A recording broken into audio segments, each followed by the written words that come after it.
Alright, ladies and gentlemen, welcome back to the channel. It's your boy Ryan, the professional here. I want to thank everybody so very much for over 2,400 subscribers. Thank you guys so much for letting me reach that milestone. We're literally less than 600 away from 3,000. So thank you guys so very much for all your support. Big thank you to Foxy Game UK for letting me on the Gamer Couch podcast. I had an absolute blast talking to him and everybody on the show. So thank you again to Foxy Game UK. For those of you that came from his channel and subscribed, thank you. Welcome to the channel. So let's go ahead and talk about this one little topic that I have. Now, instead of me making videos about Microsoft supposedly, wanting to buy Sega or something like that, a lot of people are saying that Microsoft is going to buy Sega, which I do not believe. I don't even believe that, as much as I didn't even believe Microsoft trying to buy, Valve or EA, right? I look at it like this, man. This video is something different. I didn't want to do no video like that. I've seen people clinging on to stuff that they have no idea what they're talking about, and others doing these type of videos because they want views and they want to just, lie to the masses, get people's hopes up. Me personally, this is what I got to say about this generation and the PS4 and the Xbox, okay? Competition brings out the best. Competition brings out innovation in the other, okay? Let's take a good hard look at the Xbox 360, which is one of the best consoles to ever come out. The 360 had a lot going for it at the time. I mean, they literally didn't have that much competition that you think of. When you look at the PlayStation 3, when it eventually dropped, it was $600. And they went with the, complicated route in terms of power instead of going with a more simplistic route. And for developers to make their games for it, they want the power route. And that right there, hurt Microsoft. Or I'm sorry, hurt PlayStation. Microsoft, benefited greatly from that, and their sales just picked up through the roof. They were getting crazy deals, they were getting games left and right, and they continued to show that Xbox was a formidable opponent for the PlayStation brand. A lot of people called the Xbox the PlayStation killer at that time, saying that PlayStation will cease to exist because Xbox is just a great value at the time. So, it took a lot of money for PlayStation to turn the PlayStation 3 around. A lot of money in terms of restructuring it, getting it down to a design that's very simple and affordable for not only them, but everybody else. And, when they eventually did that, they started to turn a little bit of a profit for the PlayStation 3. Granted, it took a while for them to gain a little profit from the PlayStation 3. They still managed to do so. They were able to give you, first-party games that were amazing, and the PlayStation 3 came out and just became, a beast at the time. It was giving you games. And you notice when PlayStation started to drop, the heavy hitters like Uncharted 2, The Last of Us, the Infamous series, right? You notice how Microsoft stepped their game up with Alan Wake, Left 4 Dead. You know what I'm saying? I kind of want that this generation. That's what we truly want. When people say that they're angry with Microsoft or PlayStation, they're not angry because they hate the company. They're not angry because they hate Microsoft, like in terms of who's in charge. No, they're not angry because of that. They're angry because there's clearly no competition between the two. When you look at Xbox nowadays, Xbox doesn't have the same focus that they did, back then. Now, granted, it did have two people, in the head, right? It had two people guiding the Xbox. Now, the Xbox with the 360, many will argue is probably one of the best, generations for Microsoft. I would say so. It was one of the better generations. Compared to this generation, you can clearly tell it was, done by two different people. Now, let's go ahead and look at that. When you look at the 360, Don Matrick had a very vivid plan with the Xbox 360. His plan was to provide consumers with games and as well, give them features, and cooler ways to interact with their games, such as the Kinect. That was Microsoft's, or should I say Don Matrick's vision for the 360. And that vision, was pretty well received. Now, granted, we all know the Kinect wasn't the greatest thing on the planet. A lot of us still do not like the Kinect, especially the cringy moments like Usher performing at E3, with the damn Kinect. I know you guys remember that. That was very cringy, but, or the game where you're basically interacting with a tiger and the tiger's like licking you through the screen. I know you guys remember those games, but, you can clearly tell that his focus still was on games, and that he had, you know, a somewhat, backup plan when it came to the features such as HBO Go, which a lot of people were looking forward to, which came to the 360, and a few other apps. But as you've seen, you know, as over the years have gone by with the Xbox, 360, that kind of hurt the Xbox One's launch. When the Xbox One launched, you clearly saw a different side of Microsoft. They didn't really focus on the gaming, landscape. They focused completely on the features landscape, and they continue to give you something that you did not wish you didn't want.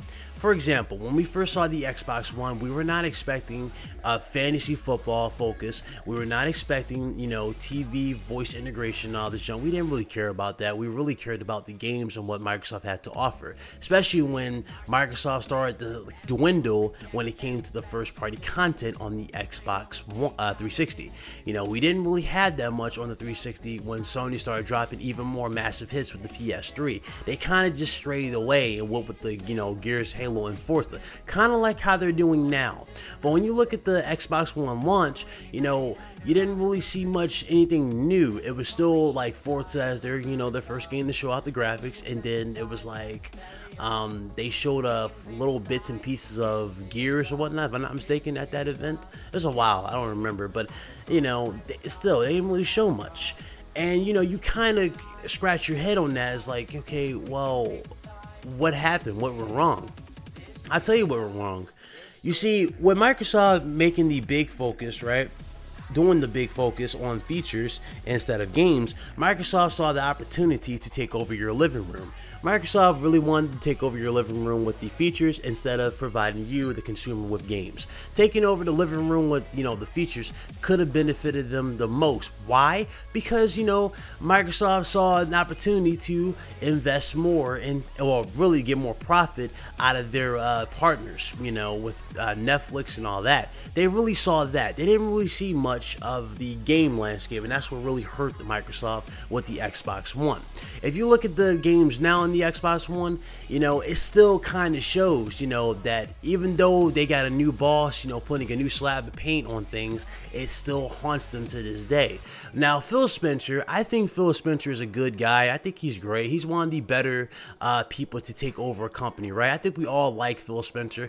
You know, Phil Spencer knows how to talk, unlike Don Matrick, in terms of talking to the fans and sympathizing with the fans. He knows how to deliver a good message. He knows how to talk to you and make you feel important. The problem with Phil Spencer compared to Don Matrick, Phil Spencer goes for what sells. He doesn't necessarily go with, you know, a set plan. His plan is just to be more of an adaptive plan. If you think about it, he hasn't really stayed true to most of the things he's done, aside from, you know, what sells and what does not sell. Hence why you now have Game Pass. Game Pass is cool on paper, right? I'm not going to knock Game Pass. I like Game Pass. I think it's cool. But Game Pass would not exist, and I quote, it would not exist if, you know, the sales for the games on the Xbox One were at the level of the PlayStation 4 and the Nintendo Switch at this point. You know, Microsoft just really didn't have that, you know, that type of thing. And you would think with all the things they got working for them, like a new beefier console like the Xbox One X, that Microsoft would put more of an effort in giving, you know, PlayStation a run for its money. Now, I can only imagine how God of War, you know, especially how it looks now, I can only imagine how much better and clean it will look on the Xbox One X, you know, if it had those type of specs working for it, right? The PS4 Pro is not really a 4K beast. Sony told you that day one. You know, they said it was a console that takes advantage of HDR to give you a new, very clearer, you know, more vibrant picture than they did before. That's basically what the whole thing was behind the PS4. I'm sorry, behind the Pro. That was the whole thing. They wanted to give you a more vibrant picture, and they pretty much told you that yes, if you have a 4K display, you now have a console from us that you can use to take advantage of your display. That's basically it. They didn't really put no big R&D or no big budget into the PlayStation 4 Pro. They just gave you a system that can take advantage of the picture, or I'm sorry, that can produce a picture after taking, you know, a few techniques, taking advantage of techniques. So that's basically what they gave you. But, you know, Microsoft, they went over the top. They gave you a new brand brand new system that they pretty much hyped up as if it was in a league of its own, with the numerous articles and the devs coming out with the crazy claims. And I think that hurt the Xbox One X in the long run. Now, I'm not going to sit here and say the Xbox One X is a bad system. It's not.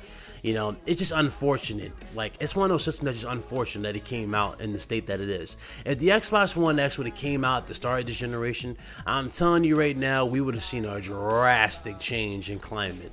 Number one, now I'm pretty sure PlayStation still would have done their thing, right? But one thing we would have seen was, you know, third-party devs more likely going to the to the Xbox One X, right? Again, similar to the 360, and you would see Microsoft still probably push the same 3 games, but they would take risk at the time. When Microsoft seems like the way Microsoft goes now, if they don't make the necessary sales that they want, they tend to not take risks. They tend to just go with the stuff that sells, which is Halo, Gears, and Forza, and even those sales are kind of dwindling over time. And that's mostly because people are fatigued, if that makes sense to you. They're fatigued. Yes, the people who bought the Xbox One X and the Xbox One and the S, they bought it for those 3 games, but let's be real here. Those 3 people don't necessarily make up the whole flock, right? These casuals buy Xbox because they also want games on there. A lot of these casuals were looking forward to Alan Wake, you know, another Alan Wake. A lot of them were looking forward to another Left 4 Dead. And, you know, Microsoft just simply did not deliver that, and that's what kind of really hurt them in the long run. But I do believe competition is good, and the thing about Microsoft this gen, they're just not competition. They're really not competition, and it hurts to say that. It really does hurt to say that. You know, I don't really see that much happening right now that really points to them being super, like, really, like, aggressive competition towards the PlayStation brand. Sure, you can count the 360. The 360 was a great year for the Xbox, or a great generation for the Xbox, but if you look at now, Microsoft's not putting in the effort. They're not buying no studios that are worthwhile. You know, I've already talked about this on Foxy Gaming's podcast. Jet Set Radio Future and Quantum Break, or not Quantum Break, but Sunset Overdrive 2. These games were tweeted out by the developers saying that, yeah, we just need a publisher, and yet you don't see Microsoft anywhere to be found. They're not like, oh yeah, we'll scoop those up. You know what I'm saying? How many people do you think would jump out their seat for another Jet Set Radio Future? Now, for those of you that did not play Jet Set Radio Future, it was a great game. It was one of those, it was just a dope game for its time, and I think it would be great if they could bring that back to the Xbox One. I think that would be great. I think that'd be a massive thing, especially they came out with a graffitied, like, a graffiti, like, custom painted Xbox One with the game. That's something that would sell. I promise you, it would sell. You know, Sunset Overdrive 2, a lot, granted that the first one took, what, 2 years for it to reach 1 million in sales. Still, you know, Sunset Overdrive 2, it might not be it might not do as well as the first one, right? But it's options. You know, you need to have options for the consumer. Sea of Thieves is just not a must-have game. It looks fun to some people, right? Streamers are going to have a blast with Sea of Thieves, but Sea of Thieves is not one of those games where it's like a must-have. Sea of Thieves is more of a filler type of game. Just like Crackdown 3 at this point. Crackdown 3, I don't think is a must-have. I look at Crackdown 3 and I look at it like, yeah, that's cool. That's more of a filler, right? That's kind of like a filler versus, you know, something that's must-have. Must-have, usually when it comes to Microsoft, is Gears, Halo, and Forza, and people have had Gears, Halos, and Forza for years and years and years. We kind of want something new. We want another Alan Wake. We want another, what's that game called? A Scalebound. At least give us a Scalebound. We want something new, and that's what my point is. You know, we need something new. I want Microsoft to really improve. I seriously want them to improve, because if they improve, then that means they give Sony a run for their money. When Sony has a run for their money, they're no longer arrogant, they're no longer cocky. There's a reason why a lot of people to this day, including me, will say that E3, that 2016 E3 with the orchestra and Sony literally coming out like bosses with these games, showing you the reveal of Spider-Man, the reveal of Days Gone, the reveal of God of War. I mean, that was Sony being competitive because they thought they saw a threat with Microsoft saying they were announcing it, or they were going to come out with a new beefier console. Remember that? The pressure was on Sony to give you something. Ever since that reveal of the Xbox One X, what has Sean Layden been doing as of late? At that E3, after the X was shown and they showed the games they shown, Sean Layden came out with a big smile on his face and literally gave you a half-ass E3. Literally, a very half-ass E3. He gave you two brand new showings, right? Which was Shadow of the Colossus. If I'm not mistaken, they showed the gameplay of Shadow of the Colossus, or a reveal of Shadow of the Colossus. and they showed the gameplay for Spider-Man, which looked beautiful, by the way. It looked great. And then we saw another gameplay demo for Days Gone with the people hanging upside down.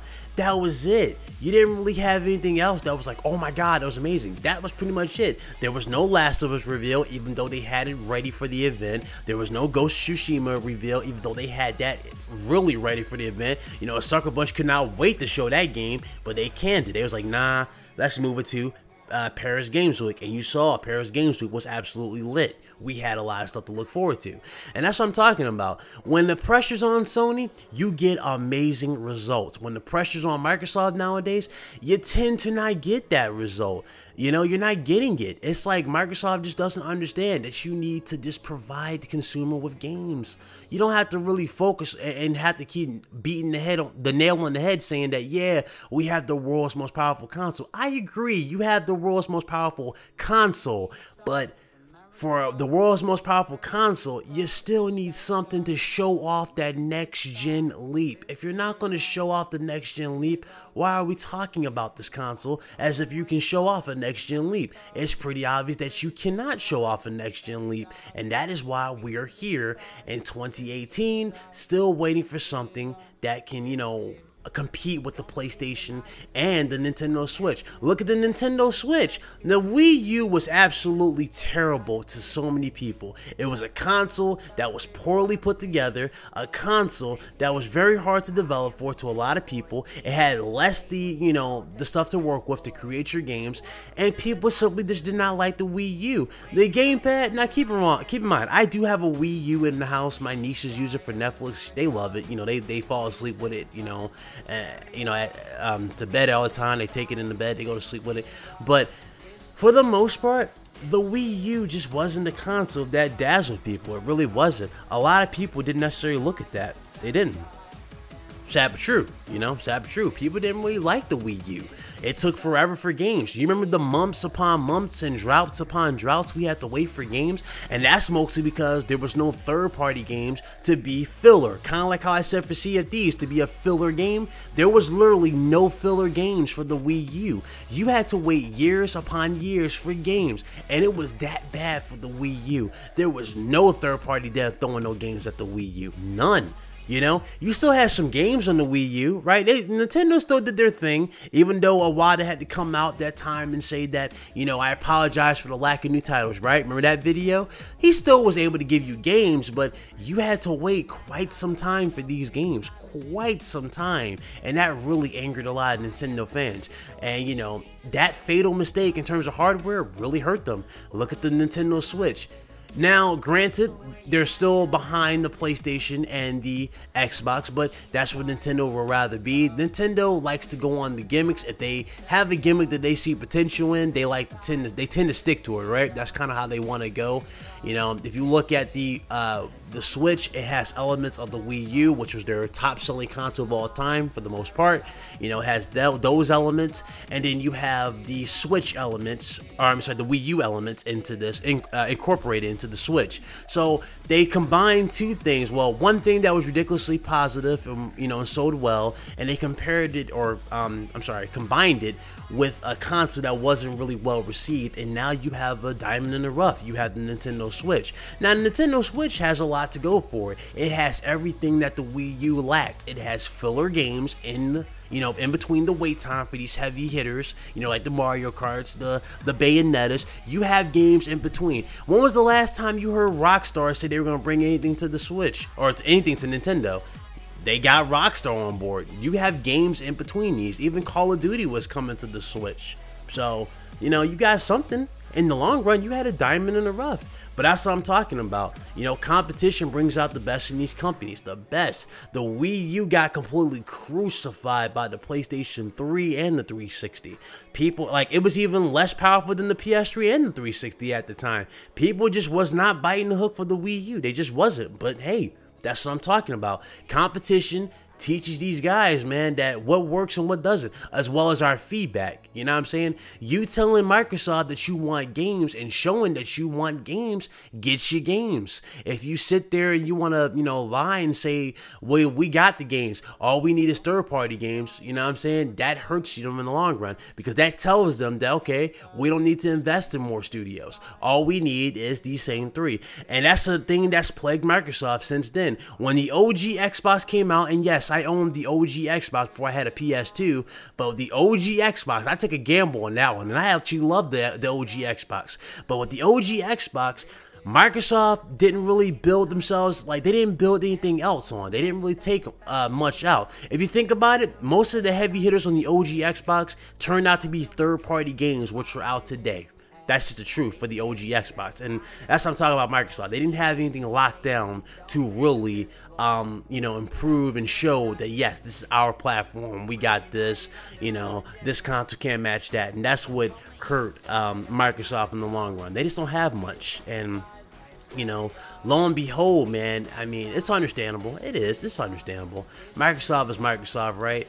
And, you know, competition, you know, we'll always have these bad moments where, you know, these companies tend to make, you know, bad decisions in terms of locking stuff down. But I'm telling you, Microsoft, they missed golden opportunities there to lock some stuff down and, you know, have them preserved for the future. Sony, you look at the PlayStation 3 to now, most of these games you see now are new games. Like The Last of Us, for example. Yes, The Last of Us has a sequel. Number 2, it is a sequel. But where did The Last of Us come from? Last generation. It was one game that completely captured the hearts of millions. It was a game that was well received, and it was brand spanking new. The people called Sony foolish last generation. You guys remember that? For investing in so many new IPs and wasting money, when really Sony was just improving the catalog for the future. It's called building towards the future. Sony wasn't looking at that gen as like, okay, we gotta win. No, they knew they lost, but they saw themselves building towards the future, and people started to catch on to that as to what Sony could provide in the future. And they saw that, you know what? Damn, Sony's got a lot to offer. And as you clearly see on the market today, there is a lot to offer on PlayStation. If you look at Nintendo, in terms of all the feedback that they received from the Wii U, what did they do? They fixed and improved and went beyond that, and now they have the Nintendo Switch. That's what my point is. You know what I'm saying? Competition is good, and we all need to realize that, you know, we need every single, you know, company out here. As much as I hate what Microsoft has done in the past and continues to do now, such as ignoring their roots, it does anger me sometimes with that. But at the same time, I would never wish them to leave, because if they leave and we just have PlayStation going against Nintendo, I am telling you right now, you think the stuff with Konami's bad? Just imagine what Sony would do if they had, you know, the Xbox, like, you know, user base combined with the PlayStation user base all in one, and they're all on PlayStation Network. What do you think they're going to do? They're going to get cocky, they're going to get lazy, and they're not going to invest that much into stuff. To be honest with you, they're pretty much going to go the same route that Microsoft went with Halo, Gears, and Forza. You might not get all these crazy games anymore. I guarantee they'll probably, like, you know what? Okay, let's come out with The Last of Us. Let's come out probably with an Infinite this generation, and let's come out with another God of War, and let's probably milk those. I guarantee you that's something what Sony would do. Why? Because it's less money spent for them and 3 times more money in their pocket. They'll make it right back, and they'll probably rebuild themselves again to do even more stuff. But I'm telling you, that's exactly what would happen if competition was not there. So that's what I see, you know, Sony going. As much as I love Sony, I would never put it past Sony to do nothing like that, because they're a business. They go where the numbers are. Never, ever, ever, ever let your personal feelings get in the way for these companies, because at the end of the day, they see you as a dollar sign. That is just the facts. That is the law of the jungle, ladies and gentlemen. So that's the video. Hope you guys enjoyed. If you did, hit that like button. If you did not, hit the dislike button. Make sure you leave a comment. Tell me what you thought about the video. My Twitter and all that is in the description below. Go check it out. Follow me there. Stay up to date. And of course, subscribe to the channel if you have not done so already. Thank you guys so very much for watching the video. I appreciate it. And you know, I'm just having a new outlook on this, man. I'm being real with y'all. I really want this arguing stuff to stop. I want us all just to go back to gaming and be gamers, man. I really do. It's kind of pathetic and depressing that people are still arguing and fighting this imaginary console fight without realizing that this ended when Jack Tritton first came out on stage at E3 2013. Sad but true. It really ended there.